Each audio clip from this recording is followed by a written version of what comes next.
ఉగ్రవాదం ఈ పదం ఆల్మోస్ట్ ఇక ఆపరేషన్ సింధూర్ చేసిన తర్వాత ఇక వినిపించదేమో అని భ్రమించినాం అందరం కూడా. భారతదేశంలో ఉన్నటువంటి వాళ్ళందరం కూడా భ్రమించినాం. కానీ ఏడా ఆ బుద్ధి మారదు కదా. వంకర బుద్ధి ఏదైతే ఉంటుందో అది కంటిన్యూ అట్లనే ఉంటుంది. కాబట్టే ఉగ్రవాదులు ఏంది, ఉగ్రవాద కార్యకలాపాలు ఏంది, ఏకంగా టోటల్గా మన భారతదేశాన్నే నాశనం చేసే కుట్ర అనుకోవచ్చు దీన్ని. అది దట్టు మన హైదరాబాద్లో ఉంటూ, రాజేంద్ర నగర్లో ఉంటూ ఇక్కడ ఉగ్రవాద కార్యకలాపాలకు సంబంధించి మొత్తం నెట్వర్క్ని నడిపిస్తున్నాడు ఒక డాక్టర్. చైనాలో చదువుతాడు, చైనాలో చదువుకొని వచ్చి డాక్టర్ లెక్క బిల్డప్ ఇస్తాడు. 35 సంవత్సరాలలోనే ఈ ఉగ్రవాద కార్యకలాపాలకు సంబంధించి రిక్రూట్మెంట్ అనుకోండి, లేకపోతే ఎట్లా ఈ నెట్వర్క్ని విస్తరించాలి అనేది ఆ ప్రాసెసింగ్ అనుకోండి, ప్రతిదీ కూడా ఇక్కడనే హైదరాబాద్లో ఉంటూ, రాజేంద్ర నగర్లో ఉంటూ ఈ ఉగ్రవాద కార్యకలాపాలు నడిపిస్తున్నాడు అనేటువంటి విషయం బయటపడ్డది. అది ఎట్లా? గుజరాత్కి సంబంధించిన ఏటీఎస్ అధికారులు మొన్న మొయినుద్దీన్, వీడొక డాక్టర్, రాజేంద్ర నగర్లో ఉంటుండు, అది కూడా వాళ్ళ ఫ్యామిలీ మెంబర్స్తో సహా ఉంటున్నాడు. ఇది రైసిన్ అనే ఒక విష పదార్థం, అది కూడా ఆముదం గింజలతోని తయారవుతుందట. మన దగ్గర ఆముదం గింజలు చాలా ఈజీగా దొరుకుతాయి కదా. ఆ ఆముదం గింజను తీసుకొచ్చి ఇంట్లోనే పూర్తి స్థాయిలో ఒక ల్యాబ్ని ఏర్పాటు చేసుకొని, ఆ ల్యాబ్లనే ఈ ఆముదం గింజలతోని ఈ రైసిన్ అనే అత్యంత విష పదార్థం, అంటే మనిషి బాడీలోకి వెళ్ళగానే చచ్చిపోడు డైరెక్ట్గా, అంత భయంకరమైనటువంటి విష పదార్థాన్ని ఒక ల్యాబ్ లెక్క వాళ్ళ ఇంట్లోనే ఏర్పాటు చేసుకొని అక్కడనే తయారు చేస్తున్నాడు. ఇది మొన్న 2 రోజుల క్రితం గుజరాత్కి సంబంధించిన ఏటీఎస్ పోలీసులు పూర్తి స్థాయిలో రైడ్ చేసినప్పుడు డాక్టర్లు దొరికిండ్రు. అరే, ఈ డాక్టర్లు ఏంది, ఇంతమంది డాక్టర్లు ఎందుకు దొరికిండ్రు, అసలు ఏంది ఉగ్రవాద కార్యకలాపాలు? జనరల్లీ అయితే చాలా పూర్ పీపుల్, చదువు రానోళ్ళు, పైసల కోసం ఇబ్బంది పడేటోళ్ళు ఎవరైతే ఉంటారో వాళ్ళు ఎక్కువగా అట్రాక్ట్ అవుతారు అనుకుంటే, ఏకంగా డాక్టర్ చదువులు చదివి, అది ఫ్రాన్స్లో చదువుతాడు ఒకడు, చైనాలో చదువుతాడు ఒకడు, ఇంకో ప్లేస్లో చదువుతాడు, చదివి ఇక్కడికి వచ్చి ఉగ్రవాదుల కోసం పనిచేస్తుండ్రు అంటే అసలు ఇమాజినేషన్కి కూడా అందనటువంటిది ఇదంతా కూడా. ఒక రకంగా షాక్ కూడా. అంటే పేషెంట్లని, రోగులను చూస్తూ ఉంటారు ఒకవైపు, ఇంకోవైపు ఏమో ఇగో ఈ ఉగ్రవాదానికి సంబంధించి పూర్తి స్థాయిలో అండర్ గ్రౌండ్లో వర్క్ అంతా కూడా ఇది చేస్తూ ఉంటారు. వృత్తిపరంగా ఒకటి, ప్రవృత్తి మాత్రం ఇంకోటి. సో ఈ మొయినుద్దీన్ పట్టుబడ్డ తర్వాత విచారణ చేసినప్పుడు అసలు గుజరాత్ పోలీసులకే మైండ్ బ్లాంక్ అయిపోయింది. ఈయన చెప్పిన విషయాలు విన్న తర్వాత ఏం చెప్పిండు? పూసగుచ్చినట్టు చెప్పిండట. నేను ఒక విష పదార్థాన్ని తయారు చేస్తున్నా, మా ఇంట్లోనే పూర్తి స్థాయిలో ల్యాబ్ ఉన్నది, రైసిన్ అనే విష పదార్థాన్ని నేను తయారు చేస్తున్నా. అది ఏంటంటే చాలా దాని స్పెషాలిటీ ఏందట అంటే, ఆ విషయం ఎంత డేంజరస్సో ఎళ్ళల్లో కలిపినా, నీళ్ళల్లో కలిపినా కూడా స్మెల్ రాదు, ఏమీ రాదు. అసలు మీకు డౌట్ కూడా రాదన్నట్టు, మనం విషం తీసుకుంటున్నామన్న డౌట్ కూడా రాదు.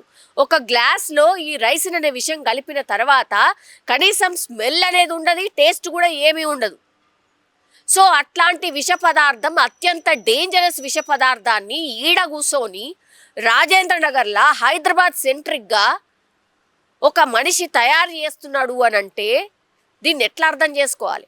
మళ్ళా ఈ విష పదార్థాన్ని పూర్తి స్థాయిలో ఐదర్ వాటర్ ట్యాంకర్లో, అంటే ఎక్కువగా మంచినీళ్ళు ఎక్కడైతే సప్లై అవుతాయో అట్లాంటి వాటర్ ట్యాంకర్లో కలపడానికి, లేదంటే ప్రసాదాలు, అంటే ఎక్కువ పెద్ద మొత్తంలో ప్రసాదాలు తినేటటువంటి దాంట్లో కలపడానికి పూర్తి స్థాయిలో స్కెచ్ వేసి ప్లాన్ చేసినట్టు, పెద్ద ఎత్తున ప్రాణ నష్టం సంభవించే విధంగా ఇక ఎప్పుడో దగ్గరలోనే ప్లాన్ చేసినట్టుగా ఇప్పుడు గుజరాత్ ఏటీఎస్ పోలీసుల విచారణలో ఈ మొయినుద్దీన్ అనేటోడు వెల్లడించింది. అంటే ఎంత భారీ కుట్ర, ఇది ఎన్నేళ్ల నుంచి ఇది జరుగుతోంది. ఎన్ఐఏ అధికారులు చాలా మంది స్లీపర్ సెల్స్లని తీసుకుపోయినరు. ఇంకేదో జరిగింది. హైదరాబాద్కి సంబంధించిన ఒక వ్యక్తిని కూడా చాలా కాలం క్రితం తీసుకుపోయారు. ఎందుకంటే విజయనగరంలో ఎప్పుడైతే పట్టుబడ్డాడో అక్కడ పట్టుబడ్డ వాటి లింక్స్ కూడా హైదరాబాద్లో కనిపించినాయి. ఆ ఫ్యామిలీకి కూడా మాకేం తెలియదు అంటున్నది. సేమ్ ఇప్పుడు మొయినుద్దీన్ ఇంత విష పదార్థాన్ని ఇంట్లో కూర్చొని తయారు చేస్తుంటే కూడా అలా ఫ్యామిలీ మెంబర్స్ ఏం చెప్తున్నారు తెలుసా? అసలు మా ఓడు ఇట్లాంటోడు గానే కాదు, అసలు నేర ప్రవృత్తే లేదు, నేర చరిత్రనే లేదు, ఇట్లా మనుషుల్ని చంపే వ్యక్తిత్వం వాడిది కాదు, చాలా సున్నిత మనస్తత్వం, ఎవరికి కూడా హాని చేయనటువంటిది, పైసలు లేకపోతే కూడా ట్రీట్మెంట్ ఇచ్చేస్తాడు ఫ్రీగా. ఎవరో బిజినెస్ కోసమని ఆశ చూపి, పైసల కోసం ఆశ చూపి మా ఓడిని ట్రాప్ చేసి ఇగో ఈ ఉగ్రవాద కార్యకలాపాలు వాడితోని ఫోర్స్ఫుల్ గా మమ్మల్ని చూపెట్టి మమ్మల్ని చంపేస్తామని భయపెట్టి ఇవన్నీ కూడా చేపిస్తున్నాడు అని వాళ్ళ ఫ్యామిలీ మెంబర్స్ చెప్తారు. అంటే మనం ఏం వెర్రోళ్ళం, మనకేం పిచ్చున్నది, మనకేం అర్థం కాదు. ఇవాళ ఫ్యామిలీ మెంబర్స్ ఏం చెప్తే అది వినుకుంటా పోదాం, మనకేం పని లేదు కదా. పాపం ఆ గుజరాత్కి సంబంధించిన ఏటీఎస్ పోలీసులకు కూడా పని లేదా. ఈ మొయినుద్దీన్ అనేటైననే తీసుకొచ్చి ఇగో ఈయన ఉగ్రవాద కార్యకలాపాలు చేస్తున్నాడని ఆయననే తీసుకొచ్చి కూర్చోబెట్టి ఇవన్నీ చేయిస్తున్నారా? మరి మనుషుల్ని ఆ విష పదార్థాలు ఎందులో మిక్స్ చేద్దాం అనుకుంటున్నాడు మీ ఓడు విచారణలో? ఈ మొయినుద్దీన్ అనేటైనా మీరు చెప్తున్నారు కదా, సోకాల్డ్ ఫ్యామిలీ మెంబర్స్ చెప్తున్నారు కదా, వెనకేసుకొస్తున్నారు కదా, ఆయన ఏం చెప్పిండు విచారణలో తెలుసా? ప్రసాదాలల్లో కలుపుతాడట, నీళ్ళల్లో కలుపుతాడట. ఏదో సినిమాలో చూసినట్టుగా మొత్తం అంతా సిటీ అంతా ఇక చంపేద్దామనో ఇంకా విషం ఏదో కలిపేద్దామనో సినిమాలలో చూసినాం కదా. ఆ సినిమాల లాంటి స్టోరీనే ఇక్కడ కనిపిస్తుంది. ఒక రకంగా షాకింగ్ కూడా. అరే ఇంత కసి ఏంది, గంత ద్వేషమేంది మన మీద, చంపేయాలన్నటువంటి కుట్రేంది. అందుకే కదా పదే మన వాళ్ళు కూడా కేంద్రం కూడా వార్నింగ్ ఇస్తుంది. ఏమని? సింధూర్ 2 కూడా ఉంటుంది. ఆ తర్వాత 2, 3, 4 ఎన్నైనా ఉంటాయి. అన్స్టాపబుల్ అది. మీరు ఎన్ని కుట్రలు చేసి ఇంకేదన్నా చేసినా సరే మా పోరాటం ఆగదు. తర్వాత మీ మూలాలు ఏడేడైతే ఉన్నాయో అవన్నిటి దాకా కూడా మేము పోతాం, ఖచ్చితంగా పోతాం. సో ఈ ఉగ్రవాదులు ఉగ్ర కార్యకలాపాలు ఏవైతే ఇప్పుడు ఈ మధ్య కాలంలో మొన్నటి నుంచి ఏవైతే వరుసగా మనకు ఈ వార్తలు వస్తున్నాయో, ఎక్కడో ఈ పుల్వామాకు సంబంధించిన లింక్ కూడా ఉంది. ఈ పుల్వామాకు సంబంధించిన రివెంజ్ కూడా ఇందులో ఉంది అనేసి కూడా ఇప్పుడు ఎక్స్పెక్ట్ చేస్తున్నటువంటి సిచ్యువేషన్ అయితే కనిపిస్తోంది.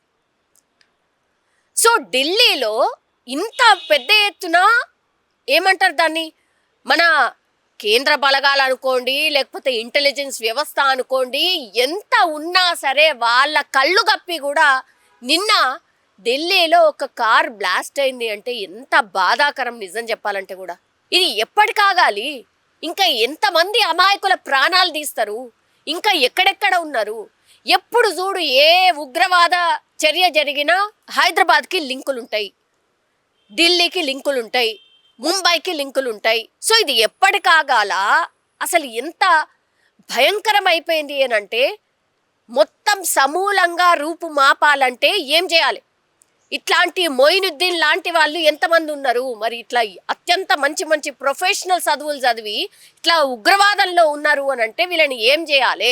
ఏం అర్థం కానటువంటి సిచ్యువేషన్ నిజం చెప్పాలంటే కూడా. చూడాలి మరి కేంద్రం ఎట్లా రియాక్ట్ అవుతుంది. అట్లాగే PM Narendra Modi next step ఏముంటుంది? నిజంగానే సింధూర్ 2 ఉంటుందా, లేకపోతే 2 తర్వాత కూడా ఇది ఆగే అవకాశం లేకపోతే ఇంకా ఎన్ని జరగాలి ఇట్లాంటివి, ఇంకా ఎన్ని జరిగితే ఇది ఆగుతుంది. And for more videos, please subscribe to iDream. Please subscribe to iDream. Please subscribe iDream. And please subscribe to iDream. For more videos, subscribe to iDream. please like, share and subscribe to the channel. Congratulations, iDream. Subscribe to iDream. Subscribe to iDream. So subscribe to iDream Media. iDream ki iDream team andarki huge congratulations. Please subscribe iDream Media. Please subscribe to iDream. Subscribe iDream. Please subscribe to iDream. iDream అంటే నా కళల ఛానల్ను subscribe చేసుకున్న నోరు తిరుగుతలేదు, మీరైతే గంట గుర్తు కొట్టండి. For more such videos, please subscribe to iDream. Subscribe to iDream. Please subscribe to iDream. Please subscribe iDream Media. Please do subscribe to iDream. Please subscribe to iDream Media. For best entertainment and information, please subscribe iDream. And don't forget to subscribe to iDream.